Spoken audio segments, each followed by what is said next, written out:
everybody, it's Jody and Kevin from SeaWorld's rescue team, and this is our first SeaWorld Live from the San Diego park this year, and it's a very special date for us. And so, just for 1 second, I have to say happy anniversary to Kevin. Happy anniversary, Jody. And will you let everybody know what anniversary you and I are celebrating together? This is the 20th anniversary of the rescue of JJ the gray whale. JJ came to us from Marina Del Rey near Los Angeles 20 years ago today. And it started for us and for the SeaWorld team, whether it's animal care or the park, in total, a 14-month journey that it's still historic. It's still kind of the turning point, the landmark for a lot of us, for our careers and for SeaWorld's history. And so we thought we'd just kind of reminisce a little bit, kind of share some of the things that we remember from that time, and hope you enjoy some of what we think are some amazing moments that we got to experience. Hope some of you maybe got to be a part of it in the past and get to kind of share that time with us today. So I think one of the first and most important things is 20 years and the shirts still fit. I'm just saying, the uniforms from 20 years ago. JJ, yes, we have 1997 20-year-old gray shirts. whale. What's the other one, Kevin? Oh, same. Hi, Gen Z. It's a working area, fans. It's a working area. So as you guys can see, that's Jennifer, one of our rescue team members, and we've already rescued since January 1st 4 California sea lions and 15 seabirds. And JJ was the first animal that we rescued in 1997. And I was back then working with the penguin encounter. So Kevin, maybe you can start off by telling us what that night was like when she first arrived. Well, we got a phone call from some people up in the Los Angeles area saying that they have this baby gray whale that they've been kind of watching roll in and out of the surf for quite some time now, and decided that it was probably best that it get rescued. SeaWorld was the only place in all of California that was even remotely qualified to handle an animal, to house an animal of that size, and what its potential problems were. Our medical staff with the veterinarians in our lab, our animal care staff with all its rescue experience, were very, very qualified to be the source for that animal's care. So it was set up in Los Angeles. Some people, the Los Angeles County Natural History Museum had some resources, and they helped facilitate bringing that animal down to us. And so in the late afternoon or early evening of what was today, 20 years ago, we started this crazy journey. And you guys, if you have any questions, please let us know your questions and we'll answer them as we're kind of taking you through the journey that we lived through 20 years ago. But this amazing mammal rescue team at that time was going to need some help making some food for this California gray whale calf. So I was lucky enough to be selected to come make that food. So we want to show you a little bit of what we have from the days of making formula for a baby gray whale calf. So if you guys take a closer look, this is an industrial-sized blender. There were 4 of us that were brought over to make the food for the California gray whale. We had 2 of these going 10 hours a day. Now, for those of you that are healthy and love your blenders and your juice mixes, shut them off before you open them up. Sometimes we would forget. We'd open it up. And if you guys are ever in the San Diego park and you go out to our sea otter nursery, that is where we made JJ's formula. And if you look up to the high ceilings, I'm pretty sure you can still see some formula stains from when we actually took that lid off of the blender running. But we have a sample of JJ's formula. Yummy. And I think since it's an anniversary, Kevin and I should toast. Have a little sample. If it was good enough for the baby whale, Kevin, it's good enough for you. I have to say, that's one of the not so great memories of that. Okay, tasting that stuff. No, thank you. A lot of fish and a lot of fish oil. Those of you that have eaten are familiar with fish. It has a memorable smell. Most definitely. Yeah. But while I was making the formula, Kevin and the rest of this amazing team was trying to figure out how we were going to get a 15-foot, 1,600-pound baby gray whale calf to nurse. So what we did, initially when she first came in, she was comatose. She was not aware of her surroundings. What we had to do is we had to actually tube feed her a form electrolyte solution with lots of dextrose, lots of sugar in there. It kind of got her blood sugar levels up to a normal level. At that point, she was actually more alert of her and aware of her surroundings, and we were able to float her out of a stretcher and walk her in a pool that was probably chest deep for us. But we had several people kind of escorting her around in the pool for the hours and a couple of days, after that initial arrival. We were fortunate that once we got her blood sugar up and she was aware of things, we were able to transition to that formula that Jody showed you just a minute ago. But how do we give it to her? Well, we were very, very fortunate kind of throughout the whole experience. But this is kind of the apparatus that we came up with. This is your basic igloo cooler with modified garden hose on it. JJ's bottle. Okay. She had 6 of these throughout the day. At the height when she was drinking the most fluid, for a particular day. So we would put the formula into this bottle, and then she would swim up to the side of the pool, which is a really neat feature that we were able to get her to do. She actually did it on her own. There wasn't any kind of training or anything like that. She just learned very easily on her own. But she came to the pool side, and she would put her chin on the edge of the pool, and we would put this hose in her mouth.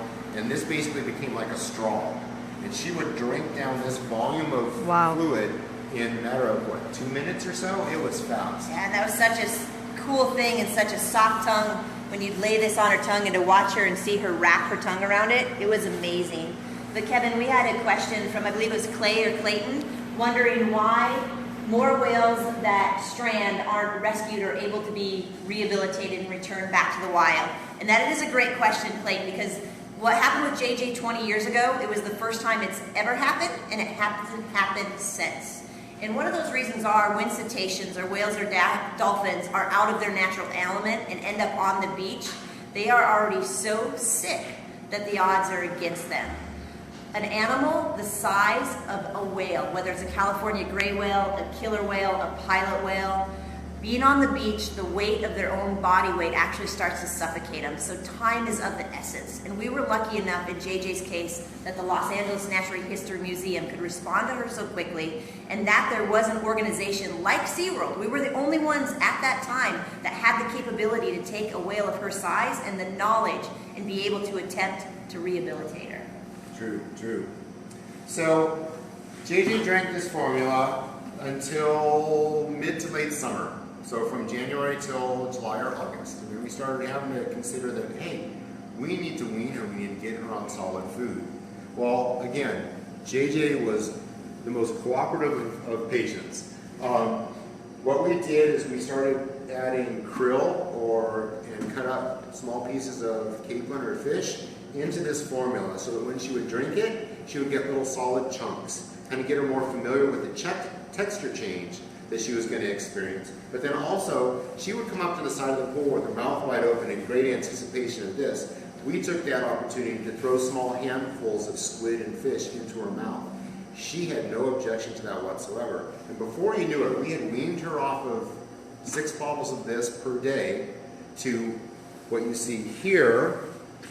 Ultimately, it ended up being 33 buckets of fish. Now, if you figure there's 25 to 30 pounds of fish in each of these buckets, she was getting almost 900 pounds of fish and krill every single day for several months while she was here at SeaWorld. That's a lot of food. One of our largest whales, to kind of put it in perspective for you guys, our largest whale would only eat 4 buckets of fish a day. That's 200 pounds. That is our largest whale. So just compare that 8 buckets to the 33 buckets that JJ would eat every single day. And I can show you guys some of our memorabilia from that. Oh. This is a photo of a little wagon that we would put some of JJ's food and bucket in, and you can see it's logoed. And we called it, ta-da, JJ's Meals on Wheels. Hey, Jody and Kevin, we have a really good question from fan Alex, because JJ was a wild animal that was rescued. How much human contact did you have with JJ to minimize her association of humans with food when she was released out in the wild? Wow, good question. Well, because she was so young, and at first we had a considerable amount of contact with her. And once she got into a routine, always we did minimal contact. But she did see us at least 4 times a day when we would dive and put food in the bottom of the pool. She would see us like 6 times a day when we were feeding the formula. So she saw us on a regular basis. But we didn't really interact with her, you know, to like rub her down and pet her and be friends with her kind of thing.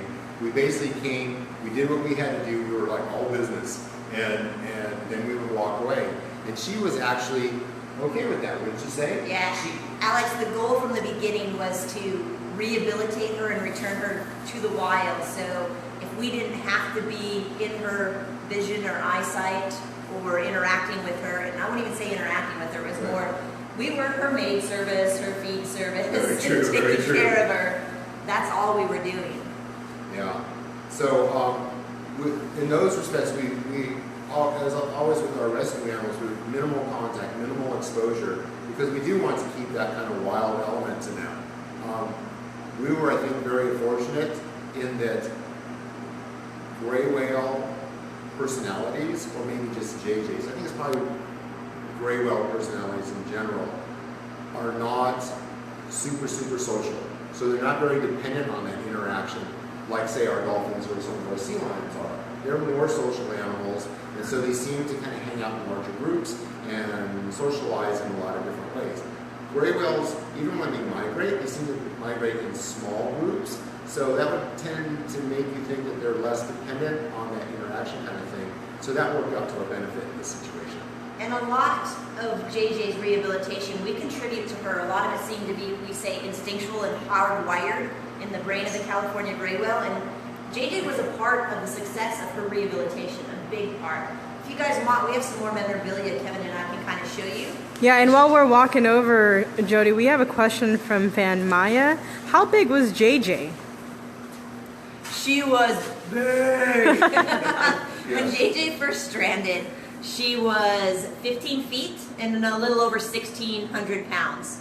When we returned her back to the wild, she was a little over 30 feet and almost 19,000 pounds. Wow. By the time she was full grown, she was going to be about 70,000 feet. Kevin can even speak to how much she was growing and gaining a day. So that kind of, from start to finish, that averages out to she was gaining approximately 50 pounds of body weight per day, and she was growing about a ½ an inch a day. Now that's a tremendous amount of growth for an animal, but we saw that every so often she would actually go through like a molt, like a shed, and she would basically shed off a layer of skin, and it would come off in sheets. I mean, we exfoliate these just little dry spots on your hands or on your arms or whatever. She would exfoliate like sheets of skin, and you could see it all the time, and it would float around and in the pool, and we'd have to clean up the pool. Another part of JJ's maid service that we provided, but it just kind of gave an indication of how fast she was growing, and that is probably a slower growth rate than probably wild gray whales grow at, because the nutrition that we were giving her wasn't nearly didn't have nearly the nutritional element that her mom would be. If she was still nursing from her mom, she would be probably growing at a much faster rate than what we saw. But we were still pretty amazed at how quickly she grew. And really everything we learned from JJ, there was researchers and biologists almost every day with us and with JJ, because it was also about learning about these gray whales and being able to conserve them. They're actually the first species ever delisted or taken off the endangered species list, so it was important that we learned as much as we could about this gray whale to put it towards conservation efforts for these wild animals. Yeah, and a lot of those researchers, 30 papers were written? Yeah, over all 30. Scientific, a lot of really good, valuable base science. It was a great opportunity for people that had studied gray whales for years and years to have, one there readily available. A lot of what they've done in the past was out in the field and having to track or monitor live animal, free animals that, swimming the coastline. This one they could get more consistent information from, which led to a huge growth in our what we know about gray whales, today. Before we show the memorabilia, Jody and Kevin, I wanted to share the fan Alex. You answered his question. He said, "Thank you so much. JJ's story inspired a story I'm writing about a rescued whale calf. You guys are such an inspiration." Wow. You make me a little verklempt, a little choked up. That's nice. This is kind of cool, Alex. This is a book, Baby Whale Rescue, the story of JJ. And I have to give a shout out to my aunt in Gillette, Wyoming. She actually is a teacher and reads this to her class every single day. So even though it's been 20 years, JJ still is inspiring the next generation. And, in 20 years, they'll be here taking care of all of these animals that need rescued, rehabilitated, and returned to the wild. And Kevin and I will be on a beach, retired somewhere, watching JJ's grandkids swim by. Jody, fan Alex has this book. Yeah, okay, let me show you, Alex. Now, let me show you probably your favorite page. And fans, really quick, if you visited the park, this might look a little familiar to you because that is where the underwater viewing for the killer whales is at. That's where JJ was at when she got real big, right, Kevin? Yes. Yeah. She just moved there early on because she was going to be so big.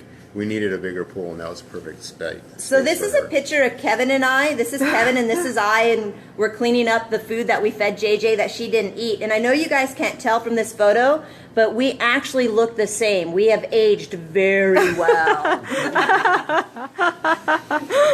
One of the things, we talk about how JJ was such a great memory for us and everything, and how it was just an experience of a lifetime. But I guess one of the reasons for me, and I think for Jody and a lot of other people, that we really remember this whole experience is the guests in the park, how they reacted to having this amazing animal available to them. Literally, they were 8 inches away from it. When she'd swim along the glass, she was barely on the other side. So only 8 inches between you and an amazing animal like JJ.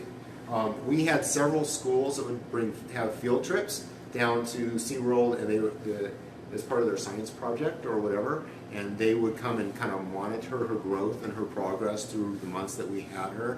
And as kind of just a little thank you and just kind of a way to kind of put it all together, they brought us and sent us little projects like this, just little stories. Oh, there's JJ. Kids' drawings. Yeah, and just little stories and little thank yous, or just little thoughts and comments about what they thought of the whole experience of having JJ around.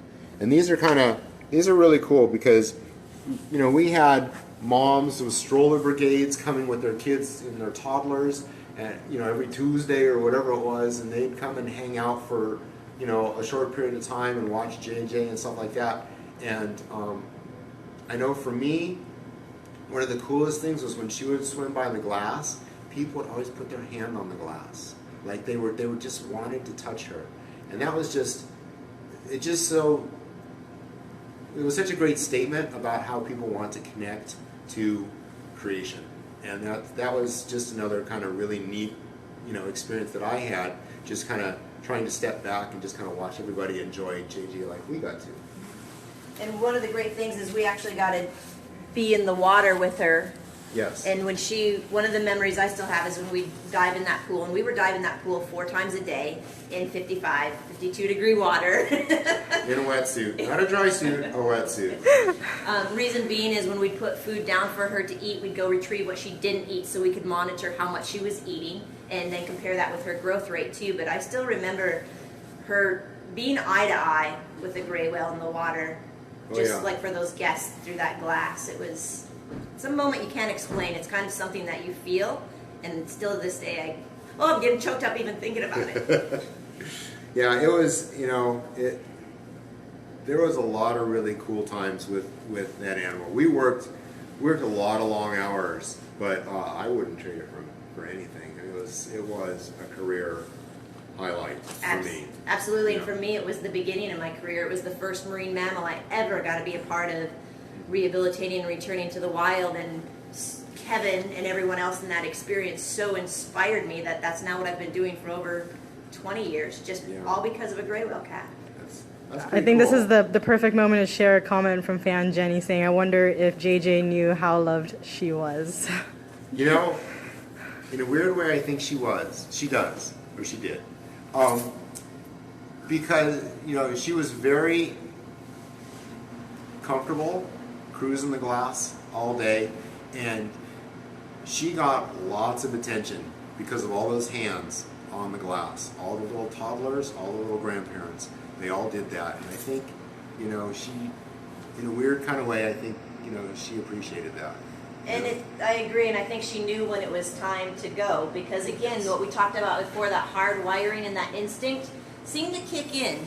When the California gray whales do one of the largest migrations of any marine mammal, and when the gray whales started migrating back up north towards Alaska, towards their feeding grounds, what was really interesting is JJ no longer was going or spending her days swimming by that glass. She was in the northernmost part of the pool, and that's where she was starting to spend her time. It was almost like she was starting to make that migration home, that hard wiring, that instinct continued to kick in.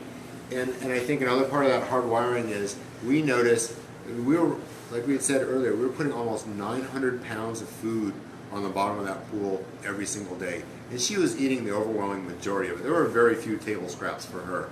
But as we got towards October, November, December, she started to, on her own, decrease her food intake, which corresponds with what most science thinks is that when the gray whales migrate north, they probably eat very little, if at all. So that kind of corresponded. And then with, like Jody said, that hanging out on the northernmost portion of her pool kind of leads us to believe that she was somehow getting ready To make for that her migration. release date. Yeah, for her release date. And so were the people that were coming every day, like the kids Kevin was talking about, not even just locally, internationally, that were coming and seeing this whale. So on one of the last dives that Kevin and I did in the pool, we could see guests, little kids hanging things on the glass. So when we got out of the pool, we went down to see, and this is just a couple of things of what we saw. These were from kids that had come once a month to see JJ, and they left her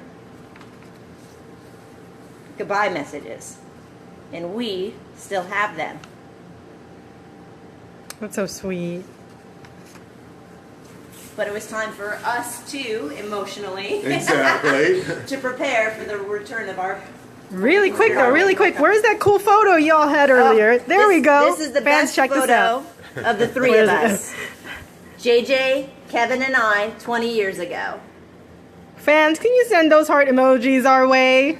That's Jody and Kevin and JJ the gray whale. And if y'all are just joining us, we are live here at SeaWorld San Diego with Jody and Kevin from our rescue team. There's those heart emojis. Thanks, fans. And really quick too, here's another photo of Jody feeding JJ.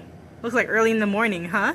Maybe? Yeah, it was very early in the morning. Oh, Kevin, Jody, do you see those heart emojis they're sending our way? Oh, yeah. This is why we have the best fans ever in the world. Okay, back to what you were saying, Jody. So, if you can show them this cat too, it was time. This shows yes. there was a lot of preparation that goes into this, and I think Kevin does a great job of speaking to this, because there's no practice for getting return a gray whale back to the wild. Sure. We had one shot to get Yeah. this So right. we started here and we headed this way? Yes. Is that? Oh, I see. That Okay. is SeaWorld. Yeah. On our way to the Coast Guard cutter, the Conifer, through San Diego Bay and out into the Pacific Ocean. Yeah. Wow. Now for us, we've moved a lot of animals for years and years. This was just the same thing, except on a much grander scale. So what we had to do is we had to move JJ to one of the back holding pools a day or two before her actual return. That was just for logistics reasons, make it easier for us to start that final step of the process. It gave us more resources to work with. But then, so we get her into a storage container that is foam padded, 3 feet of foam padding on all sides. And she's, while she's en route, she gets lots of more attention. She's getting rinsed down with water. And we've got a team of people that are watching to make sure she continues to be comfortable. Once she gets to the Coast Guard cutter, we raise her we put her onto yet another foam pad to make her comfortable for the journey through San Diego Harbor and then out into the ocean. Once we got out into the ocean, then we had to hook her up to a crane. You can kind of see part of the crane here, and then lean her over the side of the boat. And let me tell you something. This boat is designed for repairing buoys and large objects out in the ocean. But she was quite a load, because when she was out this way, that whole boat tipped off to that side by quite a bit. If you were standing up here like I was, you felt the whole boat shift, and you were kind of a little bit nervous that it was going to continue to shift. There's her tail right there, huh? Yes, that's her JJ's tail. So what we did is, you can kind of see there were cables connecting to attachment points. These are called slings, and this is a stretcher. And these cables were connected to 6 different positions around the stretcher. And on the count of 3, we all pulled our ropes. And what happened was, from here is the far side of that stretcher broke loose from the cables, and it unpeeled, and she rolled out of the stretcher into the ocean. And for me, what I saw from my particular perspective was she kind of hit the water. She swam forward a couple body lengths and then did what I would call the classic whale tail. She just kind of started to dive, and you saw just a hint of her tail come up over the surface of the water and then disappear. And that's kind of the last that I saw of her.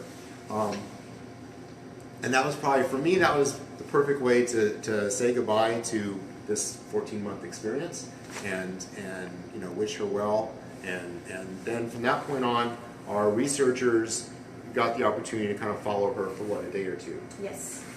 And people ask about satellite transmitters or trackers on JJ. And remember, this was 20 years ago, so attaching satellite transmitters and trackers to whales and dolphins was still a new science.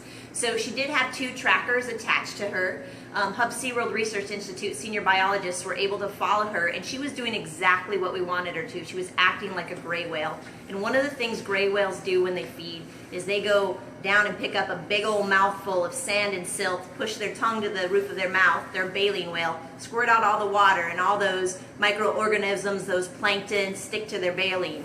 While she was doing that, JJ rubbed her transmitters off. So for us, that too was just, that's okay. She was doing what she was supposed to do. She was acting like a normal gray whale. Yeah.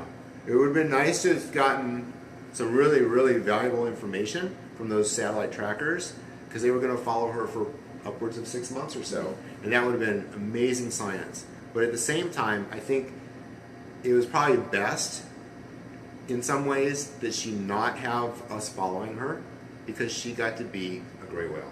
She wasn't a science project anymore. She was a gray whale. And if you ask Kevin and I, we feel her little grand calves, her grandbaby gray whale kids have migrated by this year and are down in San Ignacio lagoons getting ready for the northern whale migration. Sure, that I think for us would be the perfect, if we would someday be able to verify that she's continuing to migrate with the wild population and that she has reproduced, that would be just like icing on the cake. I mean, you couldn't make a better ending to a story from our perspective. Well, fans, thank you for joining us today. Some of you are saying that the video might have come out blurry. Thank you for being patient. We are indoors because it's rainy right now in San Diego. So we appreciate your understanding. We really wanted to share the story of JJ with you all today, it being her 20th rescue anniversary. Again, we have Kevin, we have Jody from our rescue team. We're going to go ahead and sign off for now, but thanks for tuning in, and we'll talk to y'all soon.